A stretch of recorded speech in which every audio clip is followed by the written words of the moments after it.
Hello student, this is Swati Kumari. आज हम लोग कॉमर्स क्लास 12 के बीएसटी सब्जेक्ट के chapter 1 nature and significance of management का पार्ट 4 पढ़ेंगे, जिसमें हम ऑब्जेक्टिव ऑफ मैनेजमेंट या प्रबंध क्या है यह जानेंगे। इससे पहले की वीडियो पार्ट 1 में प्रबंध क्या है, इसकी विशेषता, पार्ट 2 में प्रबंध कला है या विज्ञान या दोनों, तथा पार्ट 3 में प्रबंध पेशा है या नहीं, इस पर चर्चा हो चुकी है। अगर आप मेरे पहले की वीडियो नहीं देखे हैं तो प्लीज़ उसे देख लें, इससे आपको यह टॉपिक आसानी से समझ में आ जाएगी। मैंने पहले की वीडियो का लिंक डिस्क्रिप्शन में दे दिया है, आप चाहे तो वहां से भी देख सकते हैं। तो चलिए आज का क्लास शुरू करते हैं। आज का हमारा टॉपिक है ऑब्जेक्टिव ऑफ मैनेजमेंट या प्रबंध के क्या उद्देश्य हैं। प्रत्येक मानवीय क्रिया या ह्यूमन एक्टिविटी का कोई ना कोई उद्देश्य तो होता है। ये उद्देश्य पहले से ही निश्चित कर लिए जाते हैं, फिर इन उद्देश्यों को प्राप्त करने के लिए प्रयास किए जाते हैं।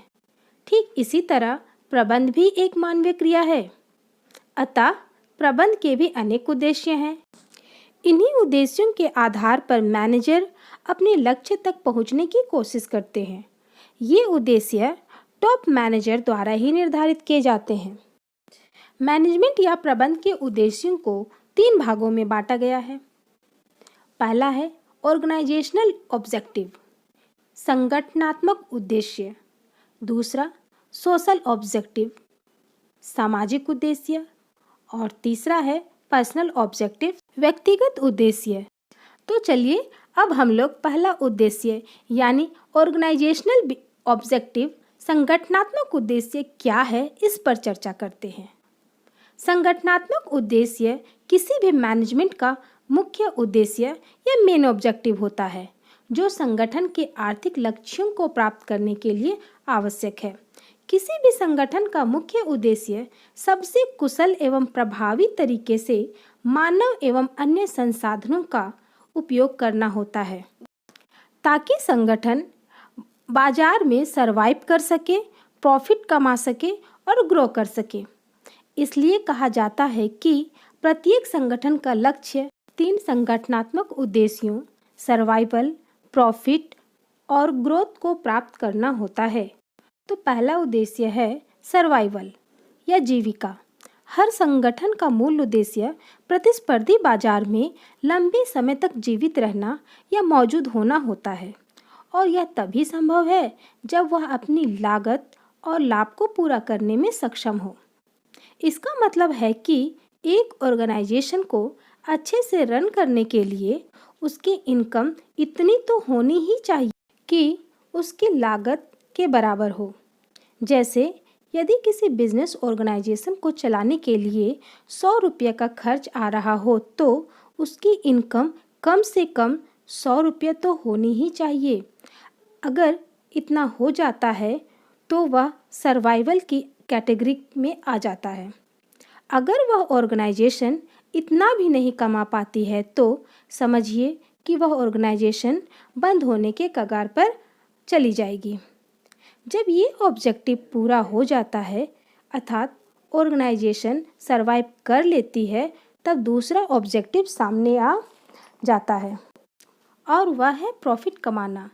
क्योंकि किसी भी ऑर्गेनाइजेशन या संगठन के सर्वाइवल के आधार पर बहुत दिनों तक नहीं चलाया जा सकता, क्योंकि ऑर्गेनाइजेशन को आगे बढ़ने के लिए प्रॉफिट ज़रूरी है। तो चलिए अब हम लोग ऑर्गेनाइजेशनल ऑब्जेक्टिव के सेकंड पॉइंट प्रॉफिट पर चर्चा करते हैं। तो सेकंड पॉइंट है प्रॉफिट। ऑर्गेनाइजेशन को सरवाइव करने के बाद प्रॉफिट अर्न करना जरूरी होता है, ताकि जो रिस्क लिए जा रहे हैं उसको कवर किया जा सके। लाभ ही ऑर्गेनाइजेशन के निरंतर सफल संचालन के लिए महत्वपूर्ण प्रोत्साहन प्रदान करता है। एक ऑर्गेनाइजेशन में अनेक लोग जुड़े होते हैं, जैसे शेयर्स होल्डर, इन्वेस्टर आदि। इन सभी के इंटरेस्ट को पूरा करने के लिए प्रॉफिट का होना बहुत ज़रूरी है। अब ऑर्गेनाइजेशनल ऑब्जेक्टिव के थर्ड पॉइंट ग्रोथ पर चर्चा करते हैं।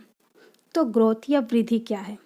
जब व्यापार में ऑर्गेनाइजेशन अच्छे से सरवाइव कर लेती है तो वह प्रॉफिट कमाने की प्लानिंग करती है, और जब प्रॉफिट कमाने लगती है मतलब जब ऑर्गेनाइजेशन का टर्नओवर बढ़ने लगता है या रेवेन्यू बढ़ने लगती है, तब वह कंपनी अपने ग्रोथ के बारे में सोचती है। ग्रोथ का अर्थ है टाइम के साथ साथ ऑर्गेनाइजेशन का बढ़ना या उसके एम्प्लॉई का बढ़ना, क्योंकि किसी भी ऑर्गेनाइजेशन या संगठन को उसकी ग्रोथ रेट या विकास दर से ही मापा जाता है। ग्रोथ के अंतर्गत व्यावसायिक संगठन अपनी गतिविधियों को विकसित एवं विस्तारित करती है। संगठन के विकास को बिक्री की मात्रा, शाखाओं की संख्या, उत्पादों की संख्या, कर्मचारियों की संख्या, बाजार में उसकी हिस्सेदारी के रूप में मापा जाता है।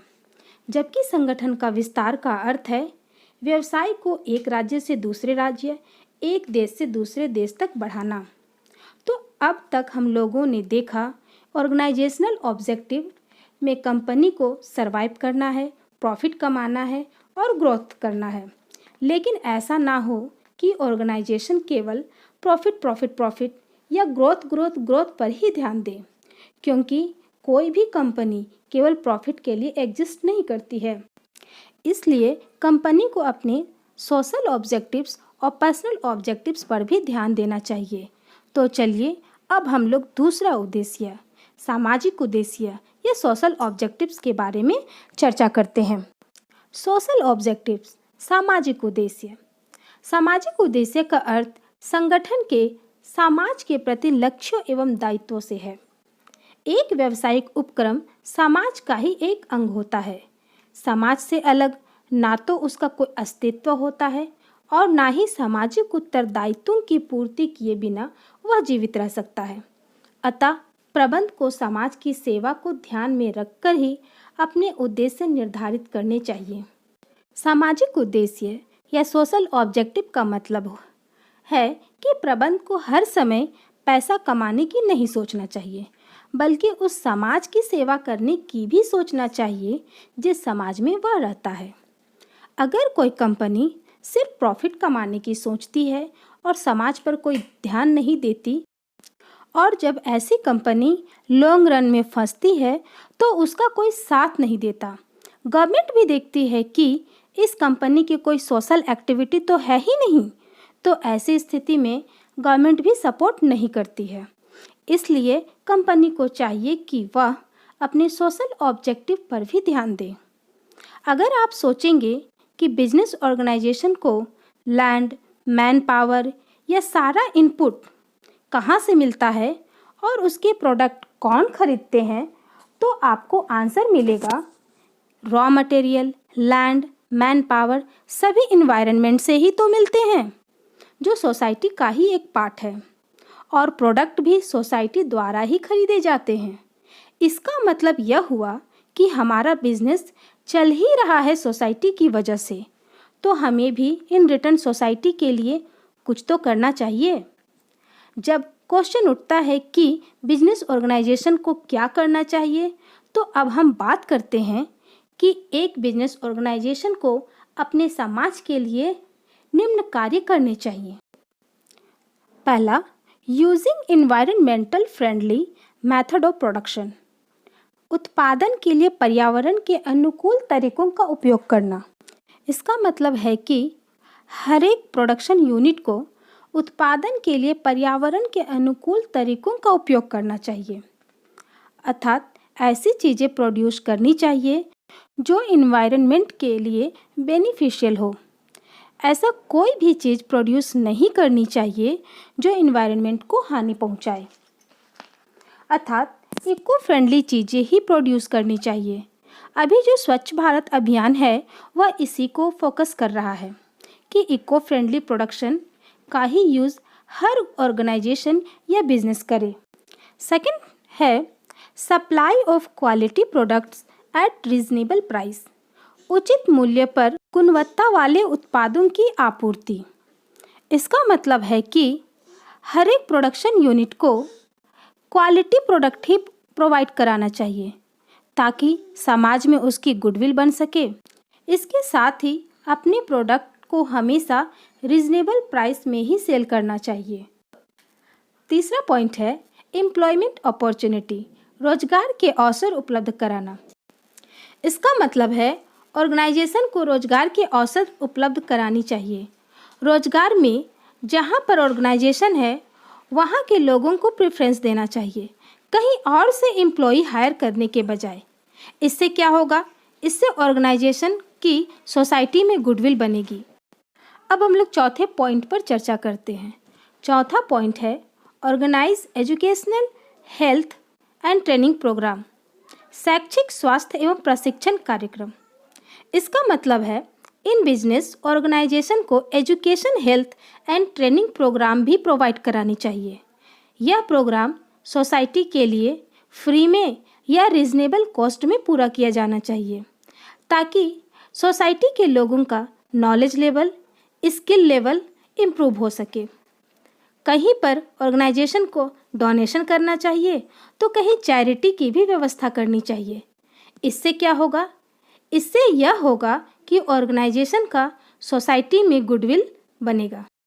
अब हमारा पांचवा पॉइंट है participating active in social services project of government and NGOs, सरकारी एवं गैर सरकारी संगठन की सामाजिक सेवा परियोजनाओं में सक्रिय रूप से भाग लेना। इसका मतलब है कि सरकारी एवं गैर सरकारी संगठन जैसे एनजीओज अनेक सामाजिक सेवा परियोजनाओं में काम करते हैं, जैसे अनाथ बच्चों की एजुकेशन की व्यवस्था, गरीब वर्गों की समस्याओं का समाधान आदि। इस तरह की सामाजिक गतिविधियों में बिजनेस ऑर्गेनाइजेशन को सक्रिय रूप से भाग लेना चाहिए, ताकि वे सामाजिक एक्टिविटी में अपना योगदान दे सके।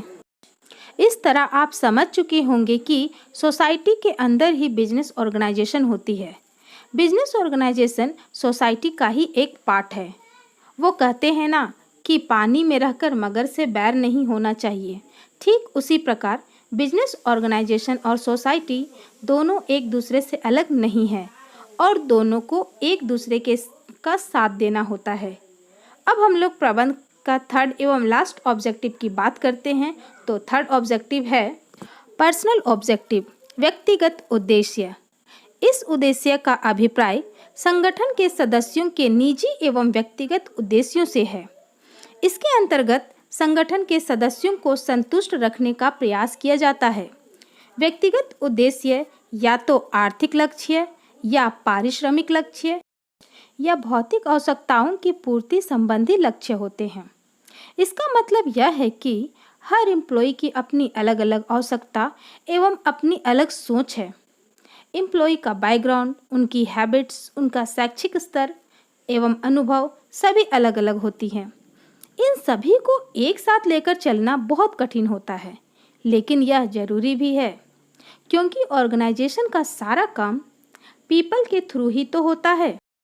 पर्सनल ऑब्जेक्टिव ये बताता है कि ऑर्गेनाइजेशन का मेन ऑब्जेक्टिव प्रॉफिट कमाना ही नहीं है, बल्कि मेन ऑब्जेक्टिव यह भी है कि ऑर्गेनाइजेशन में काम करने वाले जो लोग हैं या जो अन्य तरीके से जुड़े हुए हैं, उनकी तरक्की, उनका लाइफ, उनका ग्रोथ के बारे में सोचना।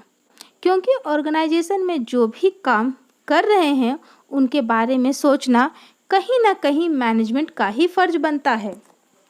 इसके अंतर्गत लोगों को अपने साथ लेकर चलो, उनकी कमजोरियों को कम करो और उनकी मजबूतियों को यूज़ करो की भावना पर बल दिया जाता है।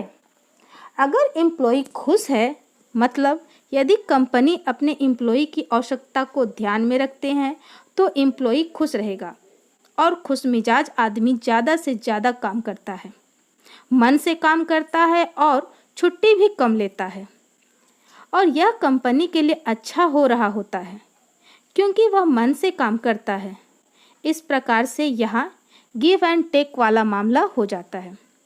मतलब कि कंपनी एम्प्लॉय का ख्याल रखेगी और एम्प्लॉय भी कंपनी का ख्याल रखेगी। तो अब ये देखते हैं कि मैनेजमेंट किस प्रकार एम्प्लॉय के बारे में अच्छा काम करती है। यह प्रबंध निम्न प्रकार से अपने कर्मचारियों के प्रति दायित्व निभाती है। पहला पॉइंट है एडिक्वेट सैलरी, पर्याप्त वेतन। कंपनी या बिजनेस ऑर्गेनाइजेशन को अपने एम्प्लॉय या स्टाफ को पर्याप्त सैलरी, अलावेंसेस एवं उनकी जरूरी आवश्यकताओं को पूरी करनी चाहिए। स्टाफ या एम्प्लॉय को उनके काम के अनुसार उचित सैलरी समय पर मिलनी चाहिए ताकि एम्प्लॉय खुश रहे और मन लगाकर कार्य करे। अब दूसरी पॉइंट देखते हैं, प्रोवाइड गुड वर्किंग कंडीशंस, कार्य की अच्छी दशाएं उपलब्ध कराना। इसका मतलब है कि जहां पर एम्प्लॉय या वर्कर काम कर रहे हैं वहां पर कार्य करने की जरूरी आवश्यकताएं हैं या नहीं, जैसे वर्कर के लिए पीने की पानी की व्यवस्था, पर्याप्त बिजली, एयर वेंटिलेशन, शौचालय की व्यवस्था है या नहीं। जिस मशीन पर वर्कर काम कर रहे हैं वह आउटडेटेड तो नहीं है। तो इस प्रकार एम्प्लॉय या वर्कर की कार्य की दशाओं को हम अच्छी बना सकते हैं, जिससे वर्कर को कार्य करने में कोई परेशानी नहीं होगी और वे मन लगाकर कार्य कर पाएंगे और ऑर्गेनाइजेशन को लाभ मिलेगा। अब हमारा थर्ड पॉइंट है ट्रेनिंग एंड डेवलपमेंट, प्रशिक्षण एवं विकास।